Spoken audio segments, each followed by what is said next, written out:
Well, I noticed that you guys marched on in Stonewall Mountain, Georgia, something like that, and there was a whole bunch of guys dressed in blacks with guns and things like that. What I don't understand about your organization, NFAC, and people like you guys, I don't know what you want. America is a big country. You can do what you want in this country. You can build, you can have families, you can live where you want.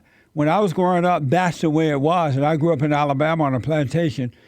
And black people were more successful then with marriage and family and land ownership and businesses than they are today.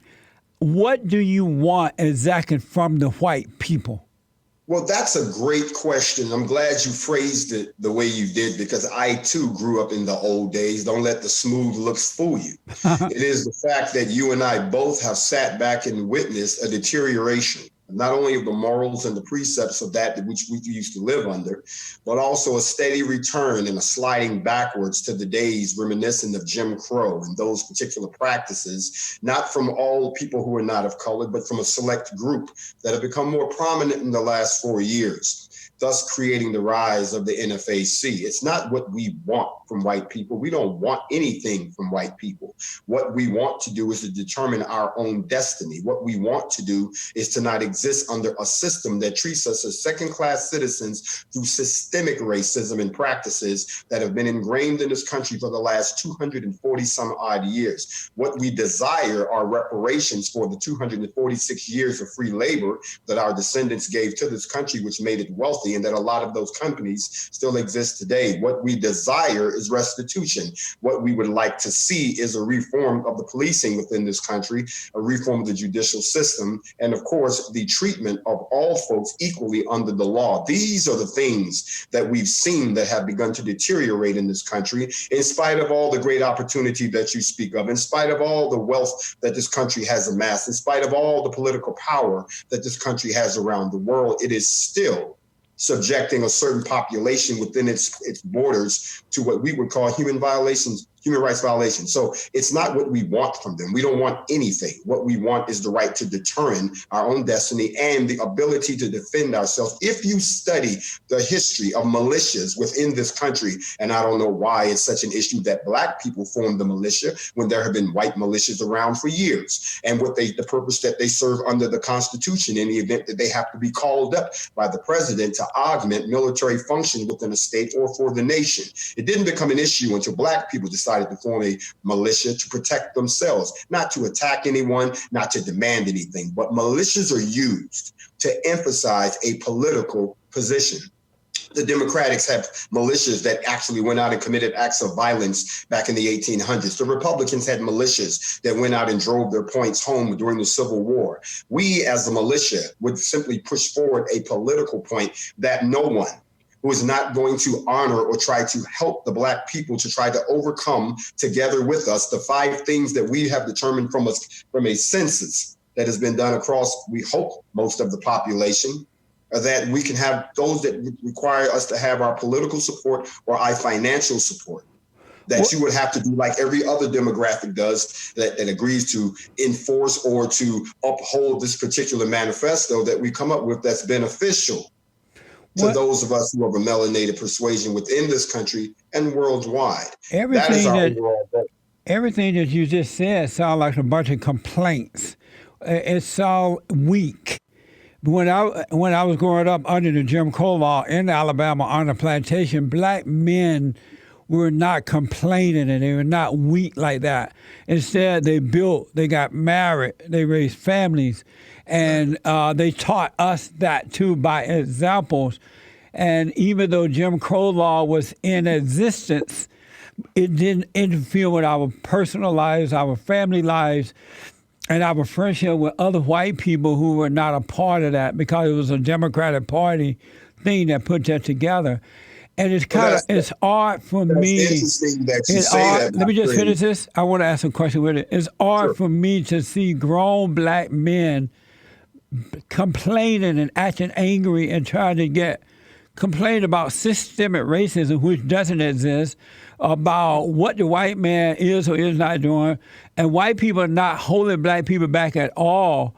I see that you guys organize your organizations, you march the street with guns, but you're not doing anything about morality. You're not getting married. You're not raising decent children. You're not starting businesses. You're not stopping the gang violence. You can organize to march up and down the streets complaining about white people, but you won't do anything about the black-on-black crime, the out-of-wedlock birth.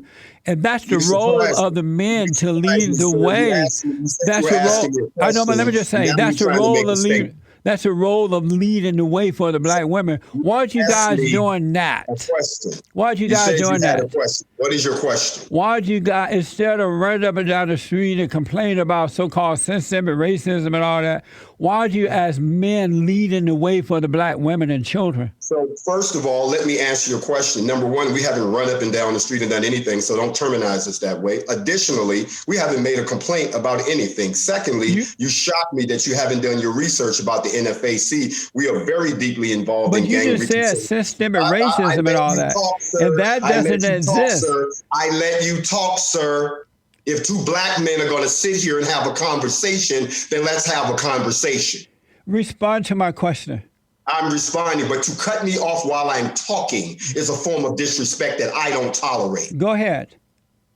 As I said before, if you had done your research on the NFAC, which I can tell you haven't, number one, we're not complaining. We issue no complaint. We don't protest. We don't demonstrate. And I've made that very clear in many of my interviews. We form military formations and we move from one place to the other. We don't chant. We don't wave signs. We don't go out and say anything. We move in silence. There is no proof of us doing that. We don't run up and down the streets. We have addressed two situations tactically, which have produced fruit. One of those was the March on Stone Mountain to address a threat that was made to all black people on July 4th against all black people by the white supremacists, the KKK that normally meets there. We tactfully went there. They weren't there. Additionally, our second mission was the getting transparency in the Breonna Taylor case, since the city of Louisville felt like they weren't getting any traction. And I went into that city, met with all of the powers to be, had a responsible conversation, have gained the transparency that we wanted, haven't fired a shot, haven't broken a law,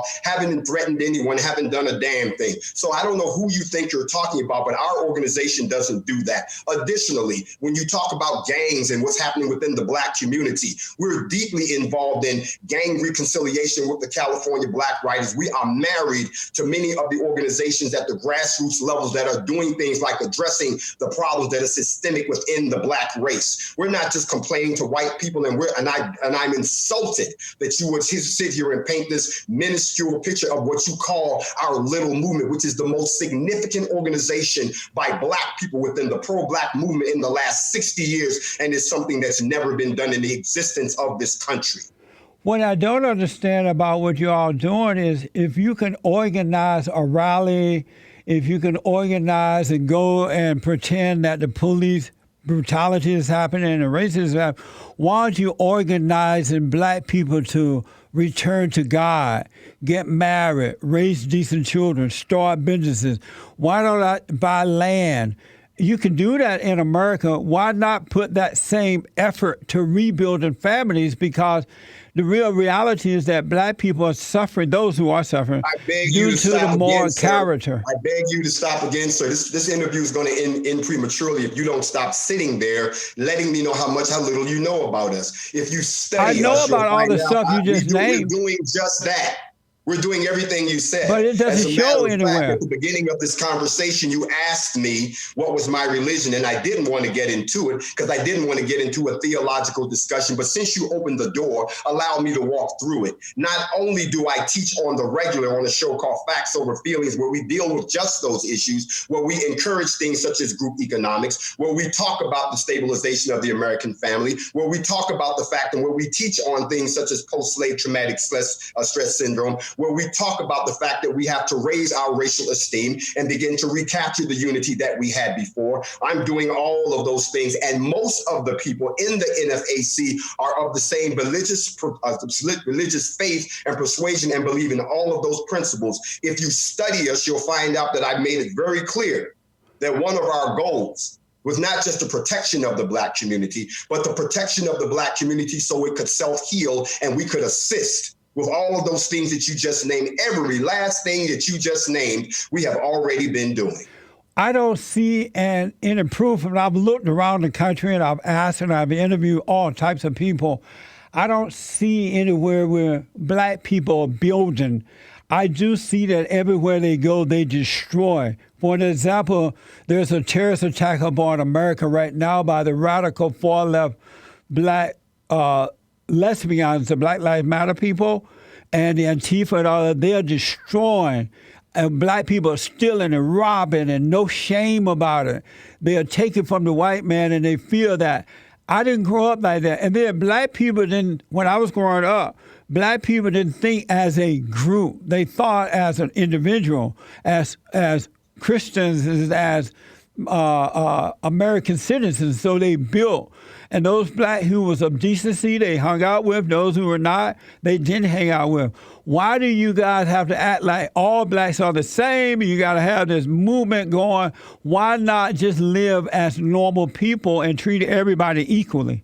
How can you sit there and say live as normal people and act like something that exists right in front of your face is even playing out as we're talking about? Systemic racism does exist. There's no proof of that. Brainwashed by Tom. I didn't cut you off, sir. In the book Brainwashed by Tom Harrell, he talks about people like you, people who don't realize that we've only been off the plantation for about 155 years and that you've only been a full-blown citizen for about 56 years. You talked about living under Jim Crow and that our culture and our memory and our entire race was destroyed for 246 years under the act of enslavement. Enslavement is a violent act. It is not something that you are. And that our race has never been given a chance to recover from 400 years of enslavement worldwide. That's not true. Let me finish, please. You asked me on this show, you're going to let me speak. You're not going to run over me like you do these weak people. And I am not here to sit and listen to someone who is a champion for the very group whose ass they decide to kiss just so that they can have a spot to say what they want to say. I represent the face of the Black movement now, and it is different than anything like BLM, who we do not align with, or anything else. Everything that you're saying, you're totally ignoring the fact that the empirical evidence exists right in front of your face. If we had to abolish the U.S. government, reestablish a unified coalition court, redistribute the land, take back the gold that's been taken, abolish the U.S. dollar, and a few other things, they call that a revolutionary act. But when you're talking about people addressing such things as the continued colonization of the Black community through gentrification, the infusion of the Black community of folks that continue to make it impossible for us to achieve unity again, the ADOS issue that's still going on, the integration that does not equal an equal equation that's still going on. Tomorrow when I speak in D.C. at the March on Washington, I intend to let everybody know just what you said.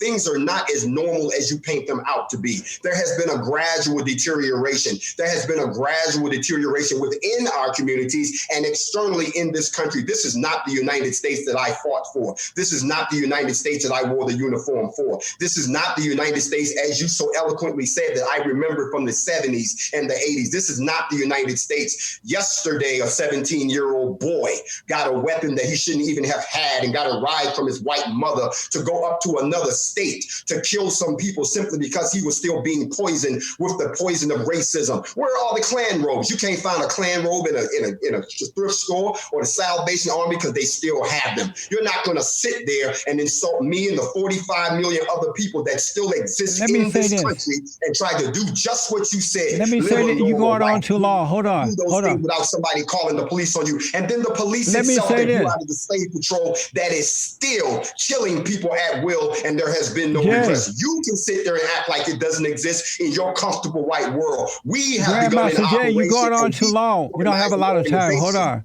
Answer those questions. Grandmaster Jay, you're going on too long in your response. You have a whole bunch of fancy words that has no meaning. I think that good actions speak louder than words. And what should be happening, rather than you guys carrying on like this, running up and down and complaining, why don't you start building and encourage Black people to stop destroying and let the world see that there's more to them than complaining about what somebody else is or not doing. And that's the I role don't of the know. men. That's the role of the men, is to do rather I than don't to know just who you're use a lot talking of about. fancy words. All you're doing is use a lot of Jesse, I don't fancy know who you're words. talking about I'm right now, talking to Jesse. you. Jesse, You I don't said know a whole bunch of stuff and nobody about know what Black you Lives mean about Matter. it. You must be talking about those other groups, because I said it once before. You must didn't hear me when it Where went are in and you out the building? other. Where are you building homes?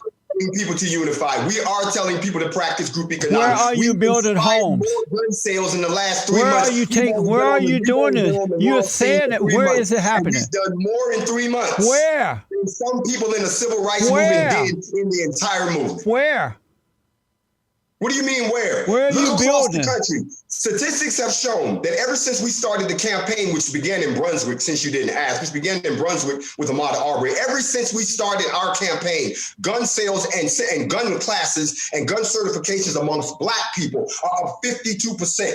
That's something that's never been done before. The last thing Black people need right now is a gun. They are inspired by the sight of watching, as you said, and I have to agree with you, when I see Black people that are unorganized, that are a mob that's just complaining and don't have any plan, I'm right along with you. That is not what we're a part of. That's one of the reasons we came forward, just as you said, to be organized, to have a roadmap, to inspire, to educate, and then to be able to defend in the need that we have. As you notice, we've broken no laws. We've not killed one person. Not one person has been arrested. We've destroyed no property. We've done none of those things that these other people have done. We have presented a very sensible, logical, as you say, organized institution that has embraced everything that you said and have put those things out. But since we've only been on the stage in 3 months, even though in those 3 months we've built an international coalition and have gotten endorsements from other agencies around the globe, because we're doing just what you said. You see, we're the ones who are trying to do just what you said. We're trying to bring back the things you just talked about. But we've only been in existence 3 months. And in those 3 months, what have we done? We've done more to motivate, unify the Black people in this country, and I can show you all the receipts you need. But if I don't know where you're looking, but by the way you started off this conversation, you haven't looked in the right place, because you didn't even do your research on the NFAC.